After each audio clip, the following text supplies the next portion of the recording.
poder cuidar el hogar, amar a la esposa, enseñarle la palabra de Dios, guiar a los hijos, criarlos, ¿no? Y cuando pensamos en la vida de la iglesia pasa lo mismo, ¿no? El ministerio de la mujer es muy precioso para la vida de la iglesia, pero el rol de liderar, de enseñar, de discipular en la vida de la iglesia va a caer sobre los hombros de hombres fieles, ¿no? Entonces, si estamos pensando en que Dios va a crecer, va a hacer que la iglesia se expanda, crezca, va a ser porque Dios va a levantar hombres, ¿no? Y eh, hombres fieles, hombres firmes es el resultado, es el fruto de la predicación de la palabra de Dios, de la predicación fiel. Así que es importante tener estos momentos donde nos reunimos, alabamos al Señor y exponemos nuestra vida a la palabra de Dios. Quiero hablar ahí en un pasaje en Primera Tesalonicense en esta noche, así que pueden ir en sus Biblias, el capítulo 2, vamos a ver las marcas de un hombre fiel como lo es el apóstol Pablo. Quiero que veamos algunos ejemplos en su vida y ejemplos que tenemos que imitar nosotros como hombres, ejemplos que tenemos que abrazar y seguir en el lugar donde el Señor nos ponga, ya sea en la iglesia, ya sea en el hogar, pero también en la sociedad, ¿no? En los lugares donde el Señor nos permite llegar. Cuando vos ves ahí el capítulo 1, vas a ver que Pablo es el autor de esta carta. Dice el versículo 1, Primera Tesalonicenses, Pablo, Silvano y Timoteo. Y aunque ya lo vimos la semana pasada en la escuela dominical, Pablo es el autor que el Espíritu Santo inspiró para escribir la carta. Silvano y Timoteo son los compañeros de Pablo en el viaje que él hizo a Macedonia y llegó a la iglesia, a Tesalónica, predica el Evangelio y entonces personas se convierten. Si ustedes leen en Hechos 16, Hechos 17 específicamente, van a ver cómo el Evangelio llegó y obró con poder en la vida de personas. Y entonces una iglesia nace ahí en medio de mucha persecución, como lo señala el mismo capítulo 17 de Hechos. Ahora, la iglesia nace, crece, pero la persecución rápida que tuvo esa iglesia hizo que Pablo, Timoteo y Silas, los creyentes, le dijeran, váyanse porque está todo mal, las papas arden acá, ¿no? Se levanta una turba grande, Hechos capítulo 17, versículos 5, 6, 7, 8, incluso el 9 que habla de que tuvieron que pagar una fianza. Vos ves que hay mucha tensión, persecución, Pablo se va. Ahora Pablo se va, Timoteo y Silas, pero la persecución no se fue con ellos. La persecución quedó ahí. Los creyentes que ahora forman la iglesia, miren el versículo, a la iglesia de los tesalonicenses. Ahora hay una iglesia, se establece una iglesia. Pablo estuvo poco tiempo en ese lugar. Miren si no fue efectivo el ministerio de Pablo. Miren si no trajo fruto el ministerio de Pablo, que en tan poquito tiempo esta iglesia se afirma en ese lugar. No había nada, no había ningún creyente y ahora hay una iglesia, hay una asamblea, hay un grupo de personas que se reúnen para escuchar la palabra de Dios, para adorar a Dios. Ahora Pablo se va con Timoteo, Silvano, pero los creyentes quedan. La persecución está ahí. Por eso ahí Pablo dice en el versículo 3, el versículo 6 podemos leer, y vosotros vinisteis, capítulo 1, y vosotros vinisteis a ser imitadores de nosotros y del Señor, recibiendo la palabra en medio de gran tribulación. Había mucha persecución. Esta turba que se levantó de estos hombres ociosos, estos judíos que había ahí, que alborotaron la ciudad, estaban ahí presionando a la iglesia. Pablo se fue, Timoteo se fue, Silvano se fue, y entonces ellos empiezan a presionarle, decirle, a ustedes le engañaron, a ustedes vinieron estos hombres y mirá qué cobarde que son, que se fueron. Empezó a haber este problema, esta tensión y huyeron ellos y lo dejaron acá solos, ¿no? Empiezan a hablar mal de Pablo, de su equipo, empiezan a poner en duda, querían que estos hermanos abandonaran su fe, negaran su fe. Querían que estos hermanos vuelvan a sus costumbres paganas que tenían antes de Cristo, ¿no? Así que imagínate, toda esta tensión está, Pablo se va, esto queda, y Pablo lo refleja el pasaje, por ejemplo, no lo vamos a leer ahora por una cuestión de tiempo, pero si vos lees el versículo 6, 7, 8, incluso el 9, vos podés ver el corazón de Pablo, cómo aunque él se fue, estaba ahí con el corazón cargado. ¿Qué habrá pasado con estos hermanos? ¿Qué habrá pasado con estos creyentes, estas mujeres nobles que se convirtieron, estos griegos piadosos? ¿Qué pasó con ellos? ¿Será que por causa de la persecución abandonaron su fe? ¿Será que por causa de la persecución están algunos de ellos presos? ¿Qué es lo que pasa? Así que Pablo, él siguió en su recorrido, se fue a Berea, después pasa a Atenas y desde Atenas Pablo manda a Timoteo y a Silas de vuelta a Macedonia. Y Timoteo va a visitar la iglesia de los tesalonicenses. Entonces Pablo después de ahí se va a Corintios y Timoteo y Silas se reúnen con Pablo en Hechos 18, 18 capítulo 5, versículo 5, perdón. Pablo se reúne de vuelta con Timoteo, Silas, y Timoteo le da el informe de la iglesia de Tesalónica. Y entonces ahí yo me puedo imaginar, cuando leía esta primera carta, yo me puedo imaginar el gozo de Pablo, ¿no? El alivio de Pablo, ¿no? Al escuchar que estos hermanos estaban andando en los caminos del Señor.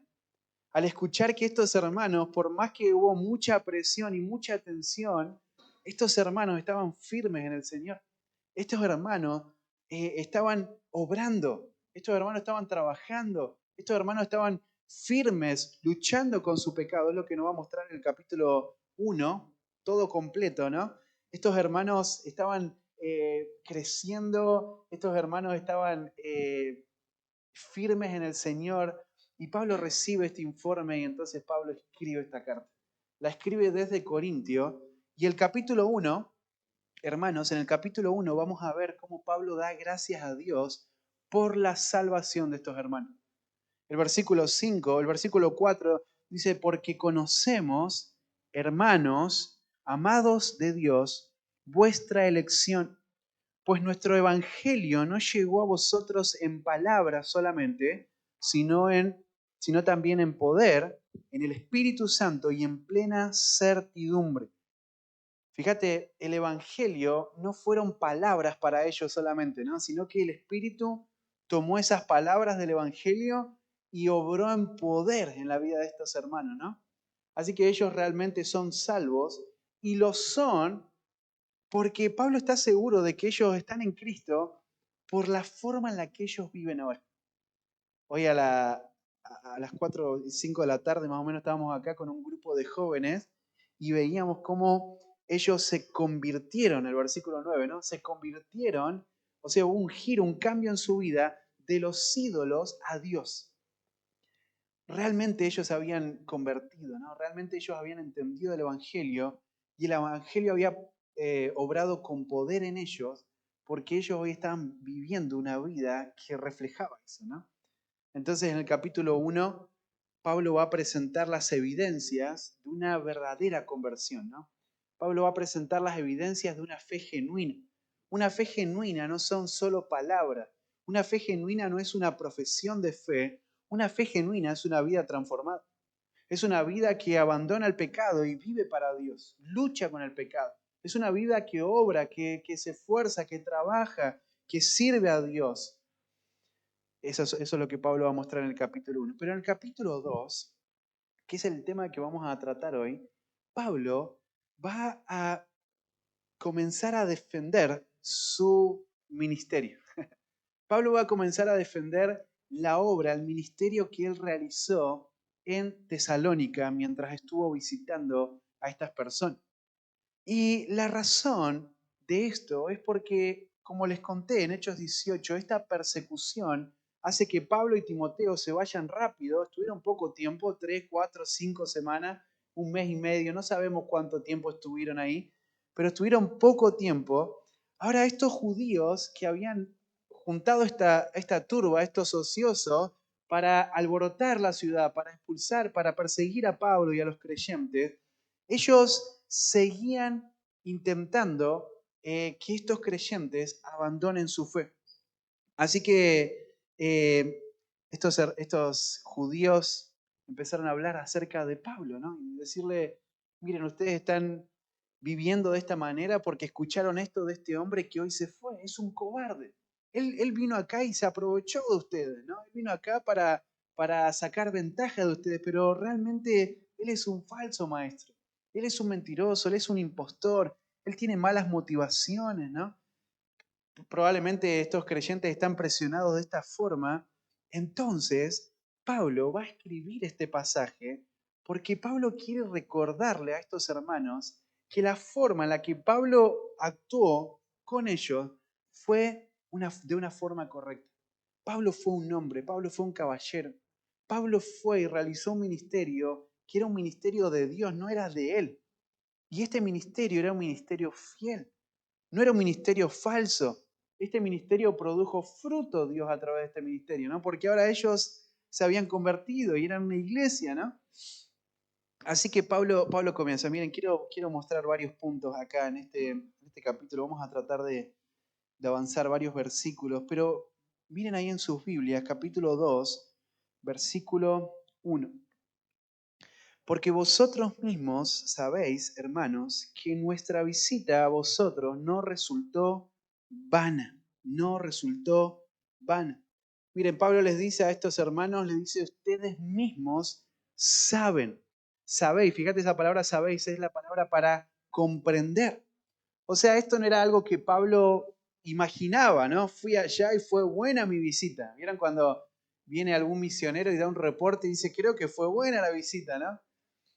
Pero Pablo no estaba pensando esto él solo, sino que Pablo dice, ustedes saben. O sea, la iglesia de Tesalónica sabía, ¿qué sabía? Fíjate, ustedes sabéis, vosotros mismos sabéis, hermanos, que vuestra visita, o sea, la visita de Pablo, el tiempo que Pablo estuvo en aquel lugar, la llegada de Pablo a ese lugar, esta es la idea, no resultó vana. Fíjate la palabra ahí para vana, es la palabra sin fruto. Es la palabra ahí para algo vacío, sin propósito. Y Pablo dice, ustedes saben que mi visita, el tiempo que estuvimos con ustedes, no fue algo sin fruto, no fue algo vano, no fue una visita que no se aprovechó, sino que fue algo bueno, fue algo eficaz, fue algo fiel, tuvo resultados, dio fruto. Ahora, por qué razón el ministerio de Pablo fue bueno? ¿Por qué razón el ministerio de estos hombres fue efectivo en la vida de estos hermanos? Bueno, y esto es lo que Pablo va a hacer acá. Él va a mostrar cuáles son los condimentos o cuáles son los principios que Pablo vivió para que su tiempo ahí fuera un tiempo bueno, fuera un tiempo muy efectivo. Entonces, eh, podríamos pensar, Pablo no está hablando ahí de una gran iglesia, ¿no? Una iglesia potente con muchos miembros. No, era una iglesia chiquitita, que tenía poco tiempo, pocas personas y encima había persecución.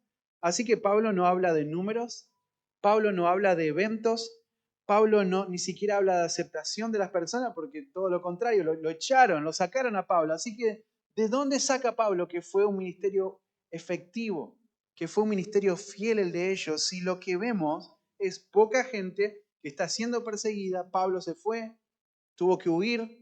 ¿Por qué razón? Bueno, miren, Pablo va a mostrar por qué razón el ministerio, el servicio de estos hermanos fue algo bueno para la iglesia. En primer lugar, fue bueno, fue eficaz, fue fiel, porque ellos tuvieron valor para predicar la palabra. Miren lo que dice ahí el versículo. El versículo 2 dice, pues habiendo antes padecido y sido ultrajados en Filipo, como sabéis, tuvimos de nuevo en nuestro Dios para anunciaros el Evangelio de Dios en medio de gran oposición. Mirá lo que dice ahí el versículo, ¿no? Pues habiendo antes padecido. O sea, lo que Pablo está diciendo, nuestra visita no fue vana, porque aunque padecimos, dice Pablo, está hablando ahí de un sufrimiento que ellos tuvieron antes. O sea, esta palabra sufrimiento acá se refiere, Pablo, a un maltrato físico que ellos habían recibido. Y si ustedes siguen el relato de Hechos 16 y de Hechos 17, cuando pasa lo que sucede en Tesalónica y después en Berea, vos te das cuenta de que ellos estaban sufriendo maltrato físico por anunciar el Evangelio. O sea, lo que ellos estaban haciendo es, estaban predicando y como resultado de eso, ellos sufrían. Ellos fueron arrestados, ellos fueron golpeados. Pablo dice ahí el versículo, antes padecido y sido ultrajados. Fíjate ahí la palabra que usa Pablo ahora, ¿no? Y sido ultrajados en Filipo. Esa palabra ahí, ultrajados, es la palabra para insultar, es la palabra para maltratar. Esta palabra se usaba en ese tiempo para hablar acerca de un trato humillante y vergonzoso y un trato ilegal que se tenía hacia alguien. Y esto es lo que le pasó a Pablo en Filipo. Ustedes recuerdan que Pablo le predica, se convierte el carcelero de Filipo, ¿sí? Ustedes recuerdan ahí el suceso ese, ¿no? Ahora, Pablo está preso y él estaba puesto ahí de una forma ilegal y lo azotaron y lo pusieron en un cepo y lo trataron de una forma vergonzosa, humillante. A esto se refiere esta palabra acá, Pablo, ¿no? Y sido ultrajado, fuimos tratados de esta manera, no tenían ningún mérito para que sean tratados así. Sin embargo, públicamente fueron tratados de una forma humillante. Ahora, Pablo, Timoteo, Silas, ellos padecieron, ellos fueron ultrajados, Silas con Pablo.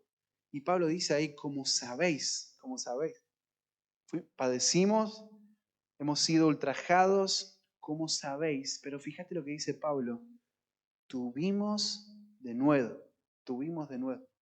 Esa palabra ahí, de nuevo, es la palabra para valentía, o es la palabra para audacia, o la palabra para coraje, ¿no? Y Pablo dice, aún en medio de toda esta oposición que tuvimos, esto que nos pasó en Filipo, lo que nos pasó en diferentes lugares, todo esto que nos sucedió, dice Pablo, en medio de la presión, tuvimos de nuevo, tuvimos valor. Fíjate, ellos en medio de la oposición siguen adelante, siguen avanzando. Este es el carácter de un hombre, ¿no? Esta es la característica de un hombre valiente, ¿no? Ellos en medio de la oposición siguen predicando la verdad de Dios, siguen predicando la verdad de Dios. Miren ahí en Hechos capítulo 4, versículo 29, o anótenlo si quieren. Pero ahí vos tenés a los apóstoles que están frente a una situación de persecución y ellos oran a Dios y la oración de ellos no es para que frene la persecución, sino que ellos oran y dice, concede a tus siervos que con todo de nuevo hablen tu palabra, tu palabra. Fíjate, ellos oran para que el Señor les dé valentía para predicar en medio de la situación que estaban viviendo. Y en Hechos capítulo 14, versículos 2 y 3, de vuelta nos muestra eso, ¿no? Como Pablo y Timoteo en medio de la persecución, ellos se ponen de pie y hablan con denuedo. Y fíjate, nos da un detalle interesante ahí Lucas en ese 14, 2 y 3 de hecho, que ellos se paran y hablan con denuedo confiando en Dios, confiando en el Señor, dice ahí el pasaje, ¿no? Ahora, Pablo no tenía valor porque él era un macho, ¿viste? Que le gustaba ir y meterse ahí a los lugares bravos, ¿viste? A sacar pecho. Pablo está confiando en Dios. Fíjate, acá está el valor de un hombre de Dios, ¿no? Un hombre de Dios que se para y predica la verdad, aunque esto traiga conflicto con su familia, sus amigos, sus compañeros. Él se para y habla con denuedo porque está confiando en Dios, no en su fuerza, sino en Dios. Y mira lo que dice Pablo, tuvimos denuedo en nuestro Dios. Ellos están hablando con valor, con audacia el Evangelio, porque ellos están confiando en Dios. Ellos están confiando en el poder de Dios. No están confiando en su propio valor, en su propia audacia, sino que ellos confían en el poder de Dios. De esta manera predicaba Pablo, hermanos. Este es el carácter de un hombre fiel. Este es el carácter de un hombre valiente que confía en Dios. Si Él quiere traer fruto, Él va a dar fruto. Yo tengo que ser fiel en lo que tengo que hacer.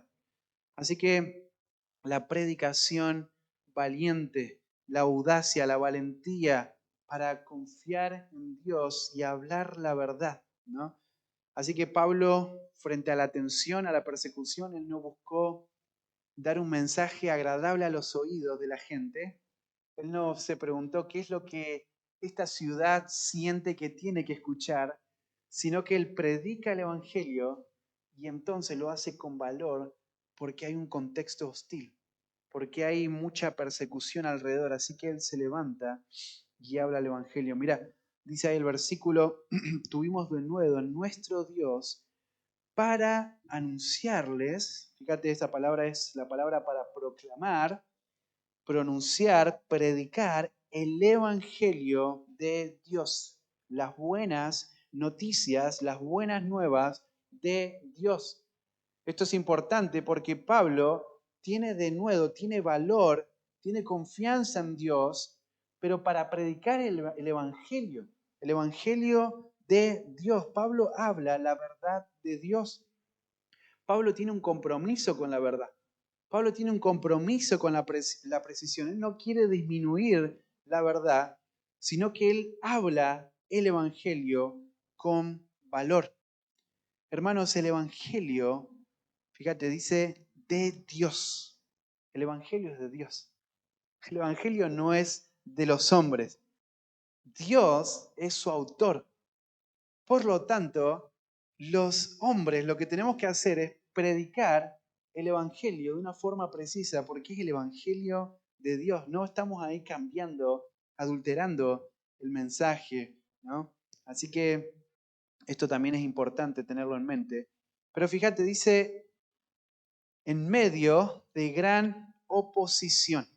O sea, todo esto, el valor de Pablo, el denuedo, la confianza de Pablo en Dios para predicar el Evangelio, todo esto en medio de gran oposición, de gran competencia. Hay combate, hay una batalla que se está desatando, no hay un conflicto. Y esta palabra, oposición, llega a significar en ese tiempo también la palabra para agonizar, ¿no? Entonces una lucha, una pelea que es agonizante. Hay un esfuerzo extremo de parte de Pablo, hay una batalla que se está desatando, ¿no? Una lucha agonizante de vida o muerte, porque esto es lo que hace el Evangelio, ¿no? Trae vida al que estaba muerto, ¿no? Así que había presión, había tensión, y en medio de todo eso, Pablo no busca suavizar un poco el mensaje para calmar las aguas, ¿no? Seguramente estaba esa tentación, ¿no? De decir, vamos a aflojar un poquito, así no se nos ponen con los tapones de punta. Vamos a hacer el mensaje más inofensivo, que no sea tan al choque. Pablo no pensaba de esa manera. Pablo, a pesar de la presión, él estaba decidido a predicar el Evangelio. Hermanos, esto es lo que hacen los hombres de Dios. Esto es lo que tenemos que hacer nosotros, ¿no? Levantarnos con valor y predicar el Evangelio sin suavizar el mensaje. Predicamos la verdad, lo hacemos por la verdad, no para buscar aprobación, no para buscar popularidad dentro de la gente, ¿no? Lo hacemos por la verdad. Y entonces cuando viene la presión, cuando viene la tentación, entonces confiamos en Dios, confiamos en Dios. Así que este es Pablo, este es Pablo. Él predica la verdad de Dios con fidelidad, pero lo hace también de una forma precisa. Él tiene una motivación pura. Él lo hace por la verdad de Dios. Fíjense lo que dice ahí el versículo 3 y el versículo 4. Dice, porque nuestra exhortación no procedió de error ni de impureza, ni fue por engaño. sino que según fuimos aprobados por Dios para que se nos confiase el Evangelio, así hablamos. No como para agradar a los hombres, sino a Dios que prueba nuestros corazones. De nuevo, miren, la vida de Pablo y el ministerio de Pablo no fue algo vano, fue algo que trajo mucho fruto, porque en primer lugar, él era valiente, él predicaba con valor y confiando en Dios, pero Pablo predicaba un evangelio preciso. Él predicaba la verdad de Dios. Por eso es que fue algo fructífero. Él no buscaba engañar a las personas, sino que él quería hablar la verdad de Dios. Miren lo que dice ahí, porque nuestra exhortación, miren ahí la palabra exhortación, es la palabra paraclesis, ¿no? Que tiene que ver con un llamado, un ruego, tiene que ver con implorarle a alguien. Esta es la idea acá, ¿no? Hermanos, la predicación del Evangelio, sí, cuando alguien se levanta y predica o cuando vos hablás la verdad de Dios, no sé, en tu familia, ¿no? Cuando tenés ahí el cultito, te juntás con tu familia, tenés tu esposa, tus hijos y abrís la Biblia. Cuando la palabra de Dios se predica, es un llamado. Y la idea acá de este llamado es un llamado, es un ruego urgente. La predicación es un llamado urgente a que las personas se arrepientan. Eso es lo que hacemos cuando predicamos la palabra de Dios. Esto es un llamado, esto es un ruego, esto es urgente. Pablo está haciendo referencia a la predicación del Evangelio, porque eso es lo que dijo antes y esto es lo que va a decir después, ¿no? Así que la verdad de Dios es un llamado, es un ruego a creer en el Evangelio, a arrepentirse, a obedecer a Dios, a sujetar la vida ante Dios y su palabra. Así que cuando predicamos, tiene que verse como eso, ¿no? Como un llamado, como un ruego.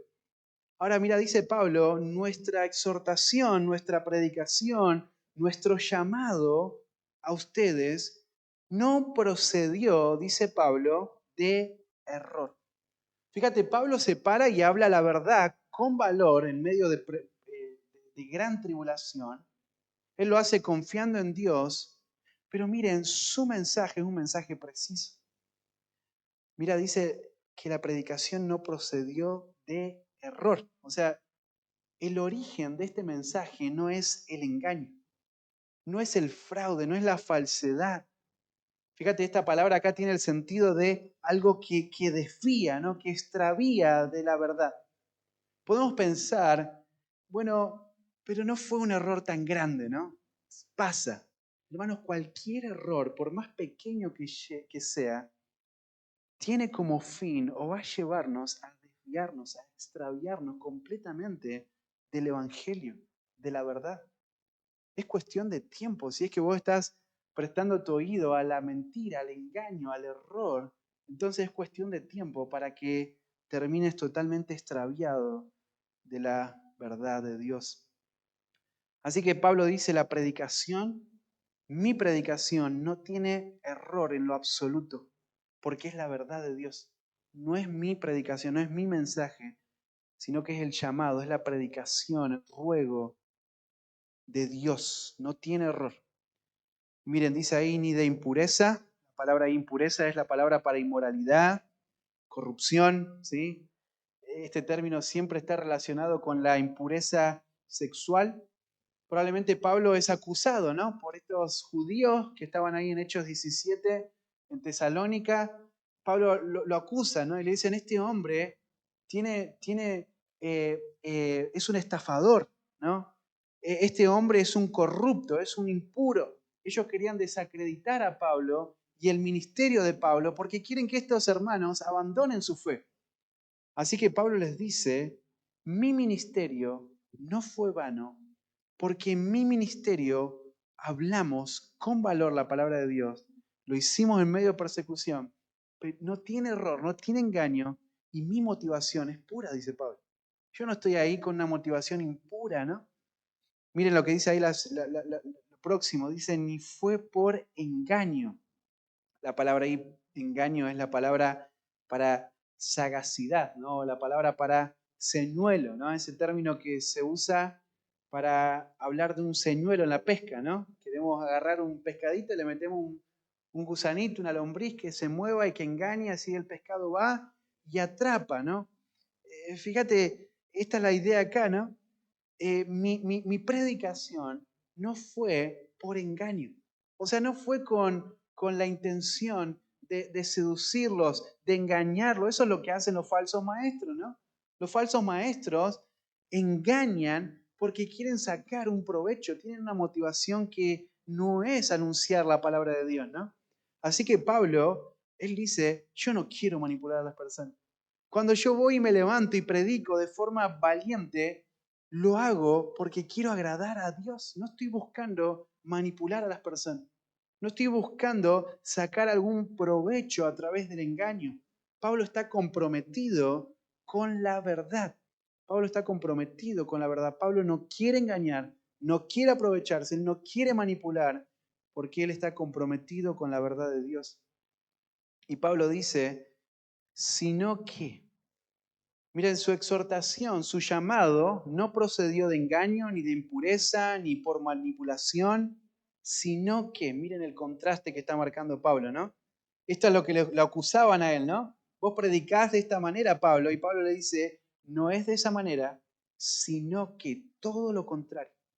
Y miren lo que dice Pablo, según fuimos aprobados por Dios. Miren esa palabra ahí, aprobado, es la palabra de examinar, juzgar, poner a prueba. Y Pablo dice, esta es la marca, esta es la evidencia de que mi ministerio fue un ministerio real, fiel, fue un ministerio fructífero. Mi mensaje no solo que no viene de engaño, de impureza, no es manipulación, sino que Pablo, Timoteo y Silas fueron probados por Dios. Miren lo que dice Pablo ahí, según fuimos aprobados por Dios, poner a prueba, fueron juzgados, ellos fueron examinados por Dios, ellos fueron puestos a prueba por Dios y después de que fueron puestos a prueba, fueron examinados, entonces ahora ellos son aprobados. Así que Pablo no está ahí haciendo ese ministerio porque él se puso ahí, ¿no? Porque él se cree muy capaz para hacer eso, sino que Pablo fue puesto ahí después de la prueba que Dios hizo sobre su vida, ¿no? Para hacer ese ministerio. Y Pablo dice ahí, ¿no? Según fuimos aprobados por Dios para que se nos confiase el Evangelio. Miren la palabra ahí, confiase, es la palabra para confiar, ¿no? Tiene el sentido ahí de alguien, una persona que es confiable. Entonces, como es confiable, se le da algo para su cuidado, ¿no? Para que cuide, para que supervise. Así que, fíjate lo que acaba de decir Pablo recién, ¿no? Fuimos aprobados por Dios, fuimos probados, fuimos examinados, fuimos juzgados, y una vez que pasamos esa prueba y fuimos aprobados por Dios, ahora, dice Pablo, se me encomienda el Evangelio. Fíjate la aprobación, fíjate cómo Dios va evaluando y va poniendo a sus siervos, ¿no? No se ponen ellos mismos. Y fíjate, dice Pablo, así hablamos. De esta manera proclamamos. No estamos proclamando nuestra propia palabra, nuestro propio mensaje. No estamos nosotros levantando nuestra propia bandera, nuestro propio ministerio.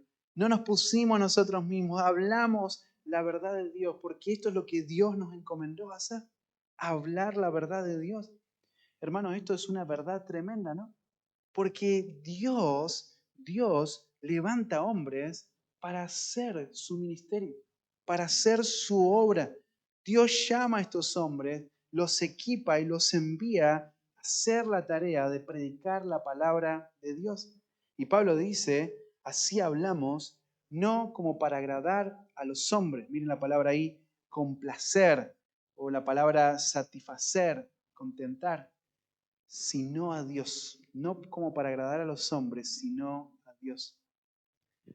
Hermanos, el ministerio de Pablo no está buscando la aprobación de los hombres, no está buscando complacer a los hombres, no está pensando Pablo, a ver qué sienten ellos que tienen que escuchar, qué le podemos dar, ¿no? Como hoy es muy popular, ¿no?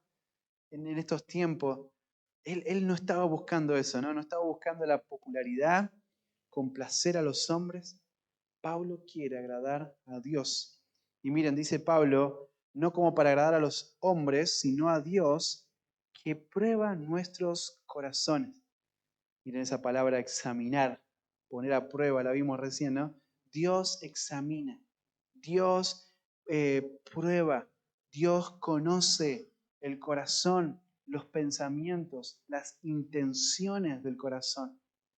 Y entonces Pablo dice, esto es lo que estamos buscando, queremos agradar a Dios, que Él conoce cuál es nuestra motivación para hacer lo que hacemos, ¿no? Eh, Miren, otra cosa más que nos muestra acá Pablo, las marcas de un hombre que va a servir de esta manera, ¿no? Ahí habla el versículo 5 y versículo 6, va a hablar acerca de un carácter irreprochable. Miren este versículo, leamos juntos, versículos 5 y 6, porque nunca usamos de palabras lisonjeras, como sabéis, ni encubrimos avaricia, Dios es testigo, ni buscamos gloria de los hombres, ni de vosotros, ni de otros, aunque podíamos seros carga como apóstoles de Cristo. Eh, por qué Pablo podía pararse y decir, miren, nuestro ministerio es un ministerio que Dios nos ha puesto, Él nos ha aprobado? Es un ministerio que fue probado y aprobado por Dios. ¿Por qué? Bueno, ahí Pablo lo va a contestar.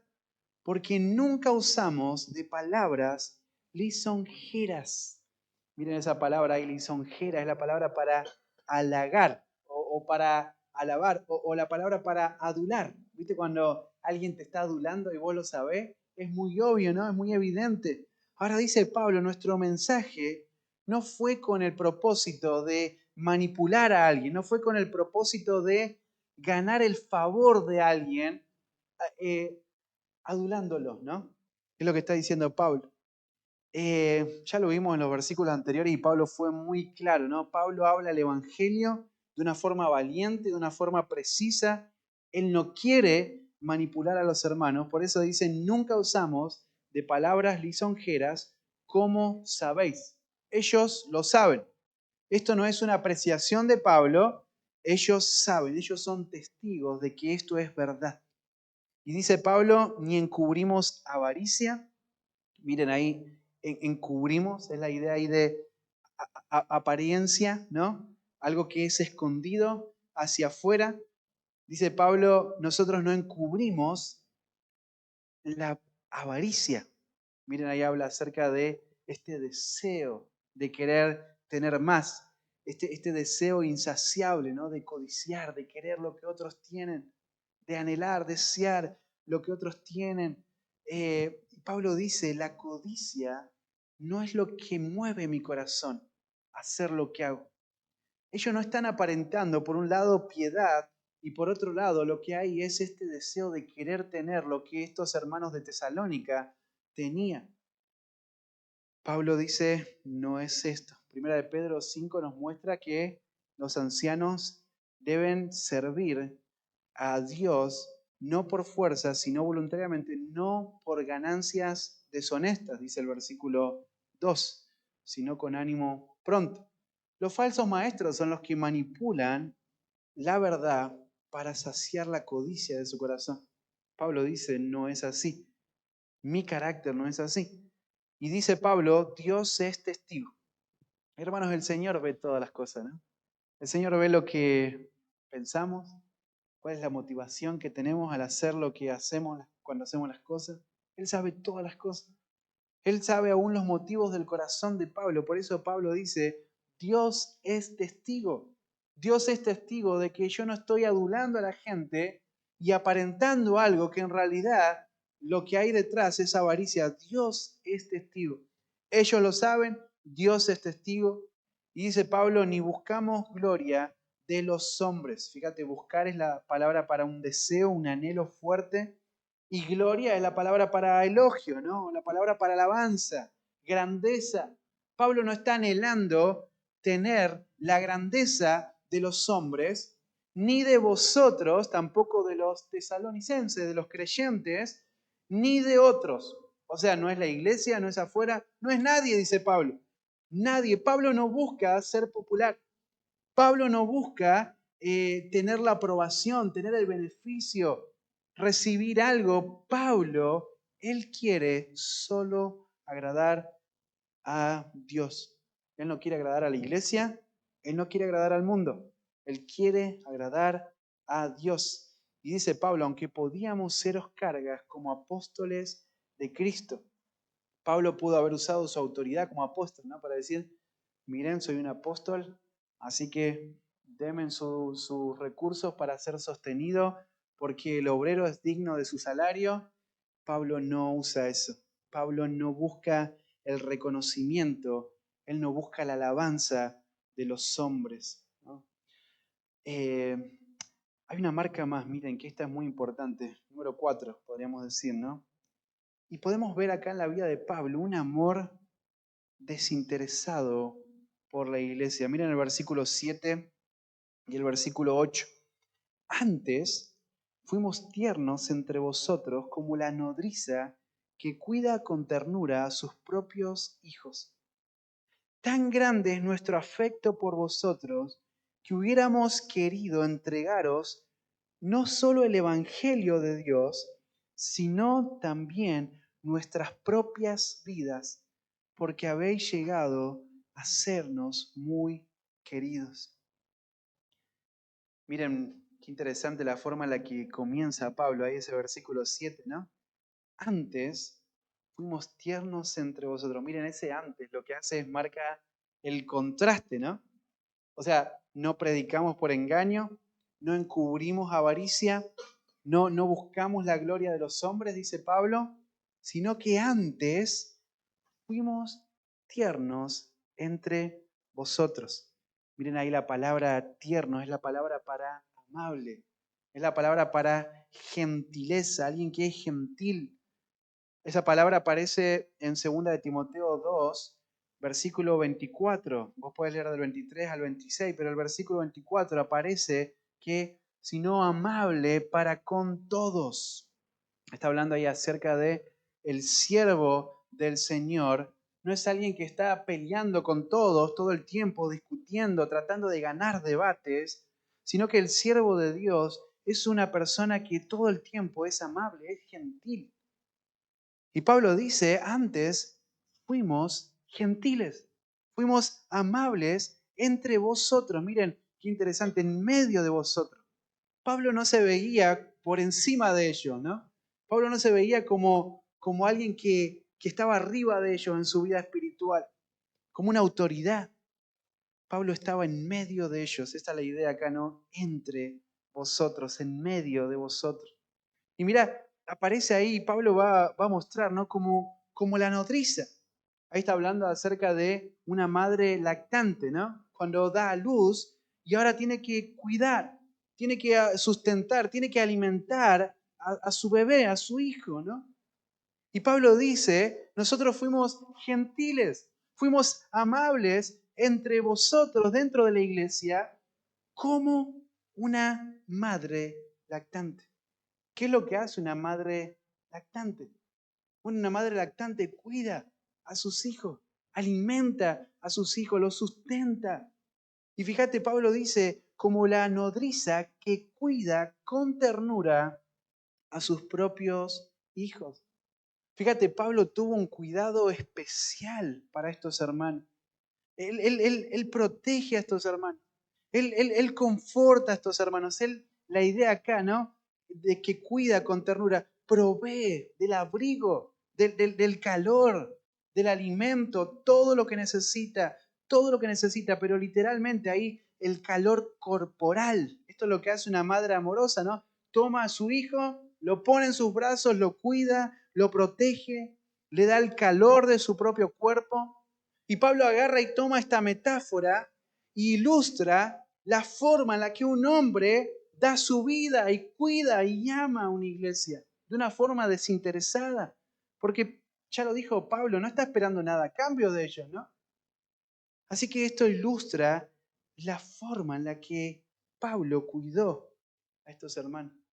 A cómo estos hermanos de Tesalónica recibieron este cuidado especial de Pablo. Él les proveía alimento espiritual.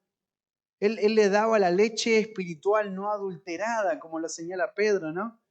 Para que ellos puedan crecer, pero también Él les protege. Cuando hay error, cuando hay peligro por los falsos maestros, Él está ahí, protegiéndolos, confortando sus vidas.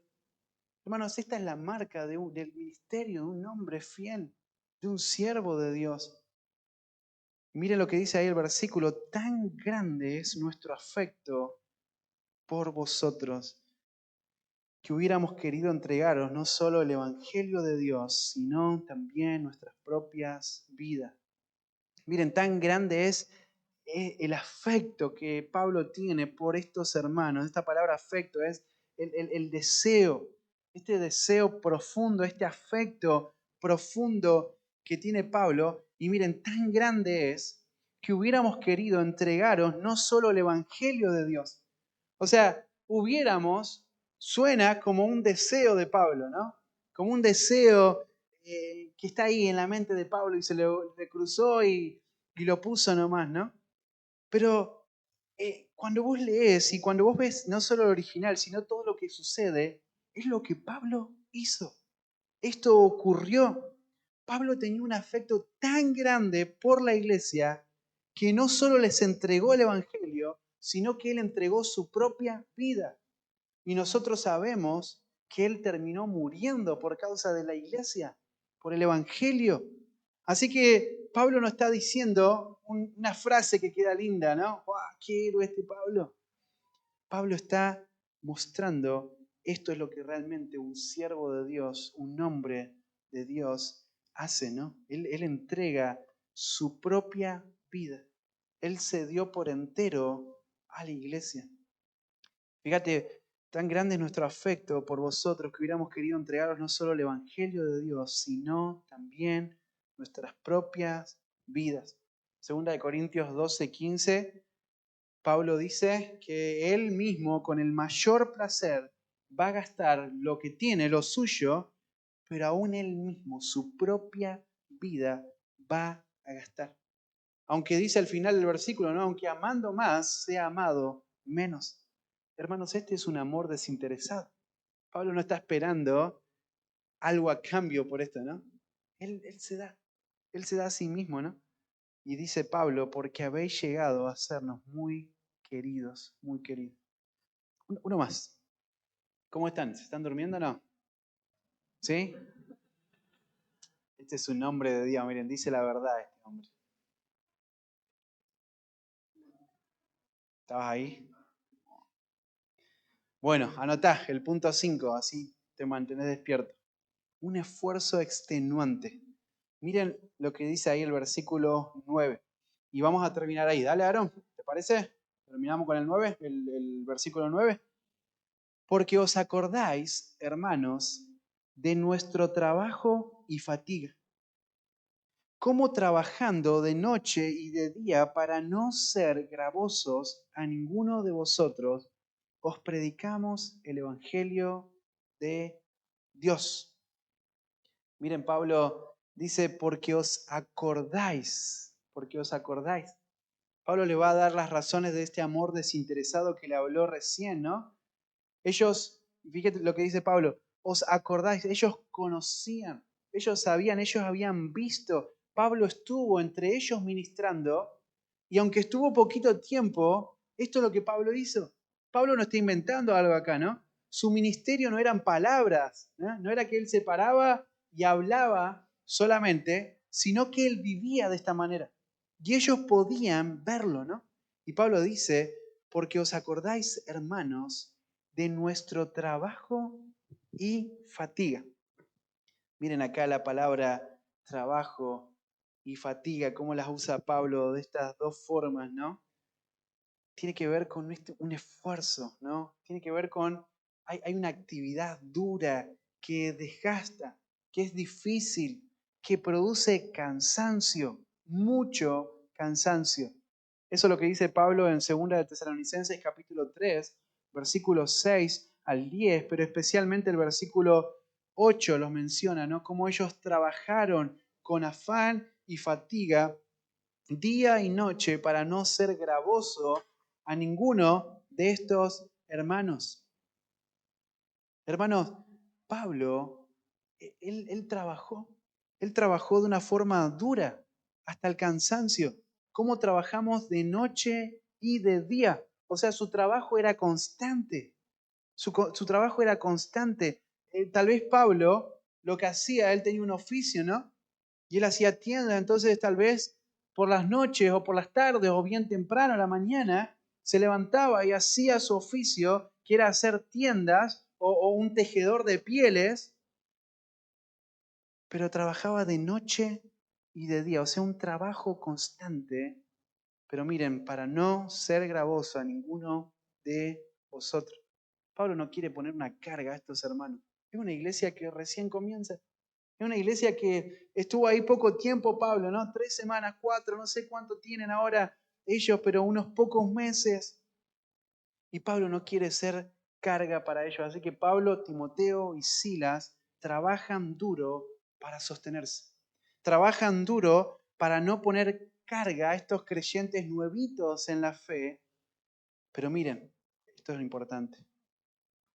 Para no ser gravoso a ninguno de nosotros. Y dice, os predicamos el Evangelio de Dios. O sea, trabajamos constantemente, de noche y de día, en cualquier momento. Pero hermanos, este es el objetivo en la vida. Este es el objetivo final en la vida de un hombre de Dios, predicar el Evangelio. O sea, él va a su laburo, cumple sus horarios porque tiene que sostenerse a él y a su equipo, pero él está enfocado en la tarea que realmente es importante, ¿no? Él no se distraía. Él no se excusaba, ¿no? Fue bravo el laburo hoy, ¿no? No se excusa. Él solo se esfuerza. Él solo vive de esta manera. Él se cansa, trabaja. Pero el objetivo de Pablo, hermanos, es predicar el Evangelio de Dios. Pablo es responsable en todo. No es que va y se duerme en el trabajo, llega tarde, mete, ¿cómo se llama? ¿El cuál? El parte médico. Pablo es responsable con su trabajo. Pero él no deja que su trabajo le enrede y les desenfoque de lo que realmente él tiene que hacer. ¿Y qué es lo que Pablo tiene que hacer? Dar su vida por la iglesia, predicar el Evangelio de Cristo. Él no quiere agradar a aquel que lo tomó por soldado. ¿Se acuerdan ahí? Él quiere agradar, perdón, a aquel que lo tomó por soldado. Primera de Timoteo 2, 3, 4.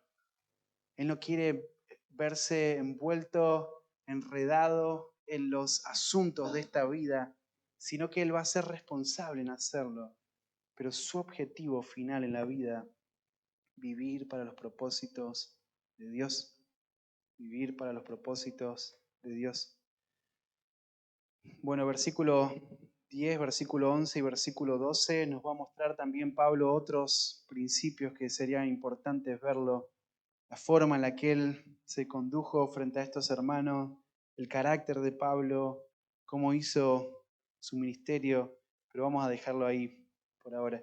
Algunas preguntitas, ¿sí?, que podemos hacer y meditar en esta noche juntos, pensando en todo lo que vimos, ¿sí? Pensando en todo lo que vimos. Podemos pensar en algunas preguntitas, ¿no? ¿Qué tan diligentes somos a la hora de estudiar las Escrituras, ¿no? Pensando en la precisión, a la hora de hablar la verdad de Dios? ¿Qué tan diligentes somos?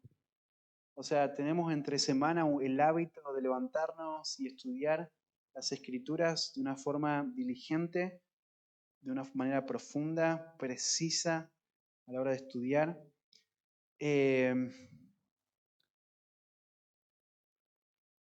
Podemos pensar también, ¿estamos buscando la aprobación de Dios en lo que hacemos o estamos buscando la aprobación de los hombres, ¿no?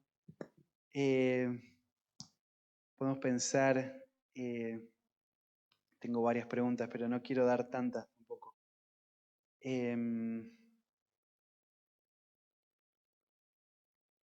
¿Qué son las cosas que nos llevan a distraernos de el enfoque de un hombre de Dios, que es vivir para Cristo, vivir para el Evangelio, para la iglesia? ¿Cuáles son las cosas que nos desenfocan, que nos enredan de no hacer lo que tenemos que hacer? Podemos pensar tal vez en eso, ¿no? ¿Cuál creen ustedes que serían las consecuencias de mantenernos negligentes aun cuando sabemos que tenemos que vivir para los propósitos de Dios? Cualquiera de ustedes que serían las consecuencias de mantenerme negligente, ¿no? ¿Qué va a producir eso en mí, en mi familia, en la iglesia, en el ministerio que estoy realizando en la iglesia?